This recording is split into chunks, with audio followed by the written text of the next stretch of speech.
வாழ்க்கையில் ஸ்ரீ அன்னையுடைய நிறைவை பெறுவதற்கு ஒரு கடினமான ஒரு கட்டுப்பாட்டை அதிர்ஷ்டம்ங்கிற புத்தகத்தில் ஸ்ரீ கர்மயோகி அவர்கள் குறிப்பிட்டிருக்காங்க. ஒரு நாள் குறிப்பிட்டு சரியாக 24 மணி நேரம் ஒரு பயிற்சியை மேற்கொண்டால் அன்னையோட நிறைவுகளை ஏதேனும் ஒரு விஷயத்திலேயாவது நம்மளால் பார்க்க முடியும். அதுக்கு ப்ரைமரியாக இருக்கிறது, தலையாயதாக இருக்கிறது சத்தியம், உண்மை.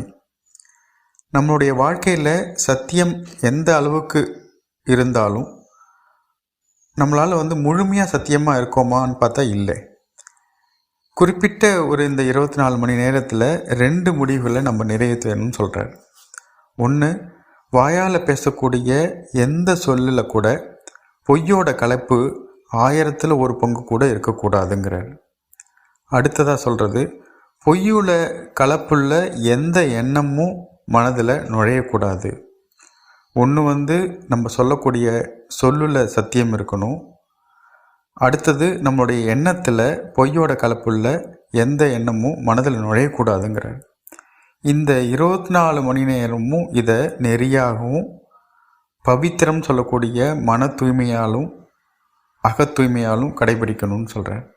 அதோட அன்னன்னைக்கு செய்யக்கூடிய நம்ம டெய்லி ரொட்டீன்ஸாக சொல்லக்கூடிய அன்றாட கடமைகளை நிறைவேற்ற அன்னைக்கே உள்ள விதிகளை நம்ம கடைபிடிக்கணும். நேரம் தவறாமல் செய்கிறது, தூய்மையாக செய்கிறது, செயல்களை சமர்ப்பணம் செய்து அன்னையை அழைத்து நம்முடைய அன்னன்னிய கடமைகளை நிறைவேற்றுறது, இதெல்லாம் அதோட விதி. இப்போ அன்னையை நமக்குள்ளே கூப்பிட்றதுனால, அன்னையை அழைப்பதுனால செயல் அன்னையுடைய சக்தியை பெற்று சமர்ப்பணம் செய்கிறதுனால மனித செயல் தெய்வ செயலாக மாற முடியுது. அதே விஷயத்தை மனதோடைய சத்தியத்தின் அடிப்படையில் சொல்லையும் மனதையும் நம்ம ஒரு டியூனப் பண்ணதுனால அன்னையால் முழுமையாக செயல்பட முடியும். இப்படி செய்கிறதுனால அன்னையுடைய நிறைவு அப்படின்னு சொல்லக்கூடிய, அவர் விளக்கி சொல்லக்கூடிய ஏதோ ஒரு விஷயமாவது நம்முடைய காரியங்களில், நம்முடைய செயல்களில், வாழ்க்கையில் பார்க்க முடியும்.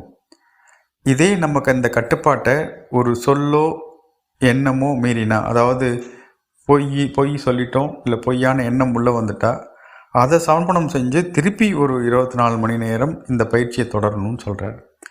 3 முறைக்கு மேலே இந்த கட்டுப்பாடு உடைஞ்சதுன்னா நம்ம பயிற்சிக்கு தயார் இல்லைன்னு ஒத்தி போடணும்னு சொல்கிறார்.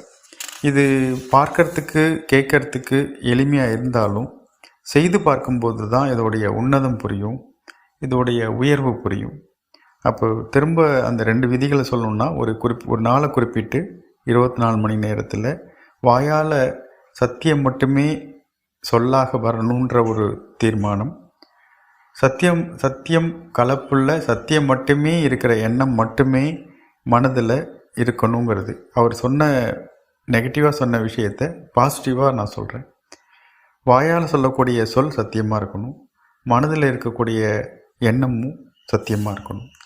அப்போது ஒவ்வொரு விஷயத்தையும் கான்சன்ட்ரேட் பண்ணி சமர்ப்பணம் பண்ணி செயலாற்றல் பண்ணும்போது நம்ம செய்யக்கூடிய ஒரு செயலையாவது அவர் குறிப்பிட்ட வாழ்க்கையில் அன்னையின் நிறைவுகள்ங்கிற 2 கட்டுரையில் சொல்லியிருக்கிற எந்த ஒரு விஷயமாவது நம்ம வாழ்க்கையில் பார்க்க முடியும்.